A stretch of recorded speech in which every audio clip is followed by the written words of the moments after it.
Hello ناظرین، آج کا ہمارا موضوع ایک اور مفرد دوا ہے۔ آج ہم کسی ہربل میڈیسن یا جڑی بوٹی کی بات تو نہیں کر رہے، لیکن یونانی فارماکوپیا کی ایک انتہائی اہم مفرد دوا کے بارے میں بات کرنے لگے ہیں۔ آج کا ہمارا موضوع ہے موم، بیز ویکس یا صرف ویکس بھی کہتے ہیں۔ تو ناظرین، موم کے مزاج کی پہلے بات کرتے ہیں۔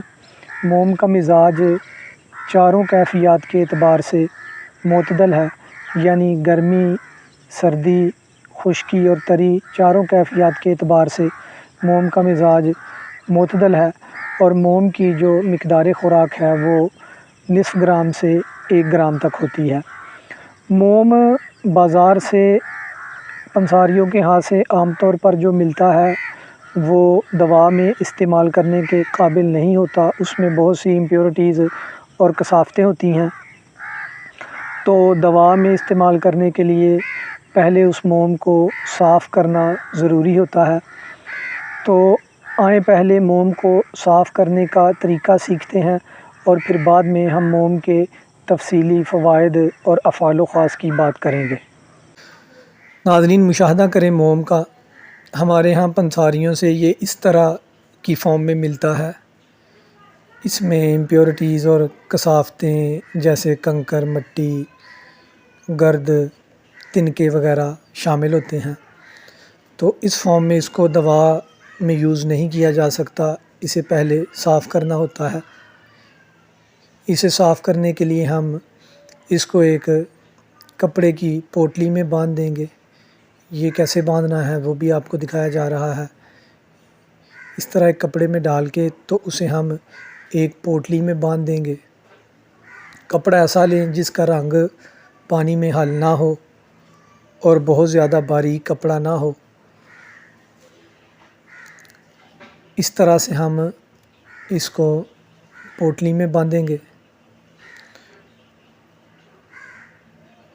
اس سے یہ ہوگا کہ جو ہمارے تنکے وغیرہ ہیں، ایسی چیزیں جو پانی میں ڈوبتی نہیں، وہ پوٹلی کے اندر رہ جائیں گی، اور مٹی وغیرہ ڈوب جائے گی۔ ابھی ہم آپ کو دکھاتے ہیں کہ اب ہم نے آگے کیا کرنا ہے۔ یہ اس طرح سے ہم اپنی پوٹلی کو پانی میں رکھیں گے اور نیچے آگ جلا دیں گے۔ اس سے آہستہ آہستہ موم پگھل کر پانی میں آنا شروع ہو جائے گا، اور جو باریک پارٹیکلز ہیں مٹی وغیرہ کے، وہ جو کپڑے میں سے نکل آئیں گے وہ نیچے بیٹھ جائیں گے، اور جو موٹے ہوں گے وہ کپڑے کے اندر ہی رہ جائیں گے۔ اب یہ دیکھیں، آپ پک رہا ہے، یہ دیکھیں اب پانی کا رنگ بدلنا شروع ہو گیا ہے، اور اوپر ببلز کی فارم میں ہمارا ویکس موم بھی آنا شروع ہو گیا ہے، لیکن ابھی پوٹلی کے اندر ہمارا موم باقی ہے۔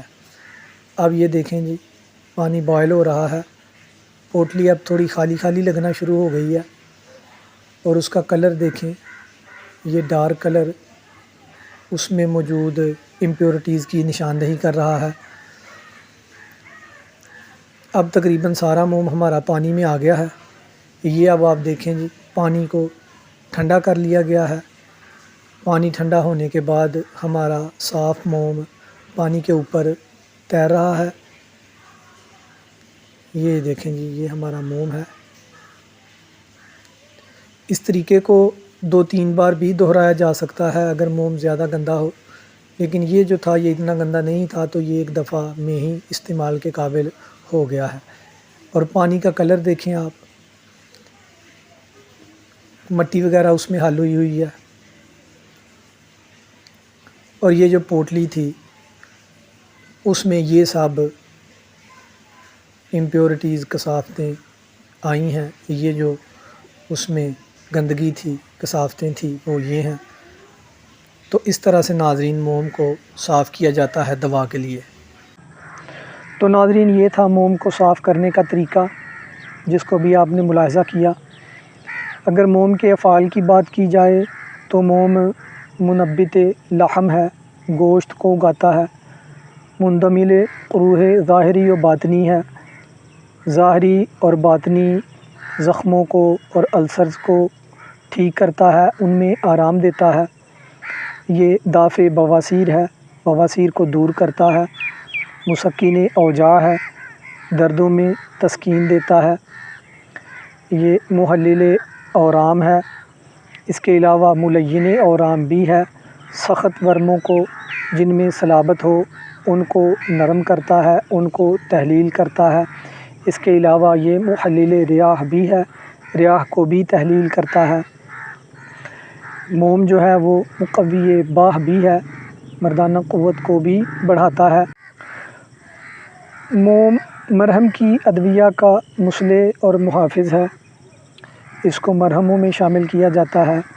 یہ مرہموں کی دواؤں کی حفاظت کرتا ہے، ان کو دیر تک ان کی قوت کی حفاظت کرتا ہے، اور اس کے علاوہ یہ ان کا مصلح بھی ہے۔ یہ ان کا مصلح اس طرح ہے کہ مرہم کی دعائیں عام طور پر خشک ہوتی ہیں، اور ان کا مقصد بھی عموماً کسی زخم میں یا کسی مقام میں خشکی پیدا کرنا ہوتا ہے، تو وہ خشک دوائیں خود جلد میں یا زخم میں یا کسی السر میں خود وہ نفوذ نہیں کر سکتی۔ موم کے ساتھ مل جانے سے موم ان میں یہ صلاحیت پیدا کر دیتا ہے کہ وہ موم کی مدد سے سکن میں، زخم میں اور اس کی سطح میں جذب ہو جاتی ہیں۔ موم کے خاص فائدوں کی اگر بات کی جائے تو تلوں کے تیل کے ساتھ روغن کنجد کے ساتھ موم کو کھانا اندرونی زخموں کو ٹھیک کرتا ہے، چاہے وہ پھیپھڑوں کے زخم ہوں یا آنتوں کے زخم ہوں۔ پرانے دستوں میں آرام دیتا ہے۔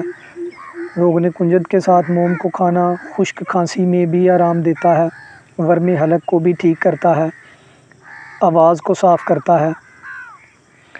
بواسیر کے لیے بھی موم کو استعمال کیا جاتا ہے۔ چنے کے دانے کے برابر موم کی گولی بنا کر اس کے اوپر چاندی کا ورق لپیٹ کر وہ گولی کھانا بواسیر کے خون کو بند کرتا ہے۔ اس کے علاوہ آمبا ہلدی کی موم کی مدد سے گولی بنا لی جائے، کالی مرچ سے تھوڑی بڑی، اور وہ گولی 10-15 دن صبح و شام کھانا بواسیر خونی اور بادی دونوں قسم کی میں آرام دیتا ہے۔